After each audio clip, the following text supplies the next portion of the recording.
يا أيها الذين آمنوا إذا نودي للصلاة من يوم الجمعة فاسعوا إلى ذكر الله وذروا البيع ذلكم خير لكم إن كنتم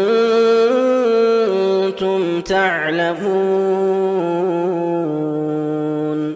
فإذا قضيت الصلاة فانتشروا في الأرض وابتغوا من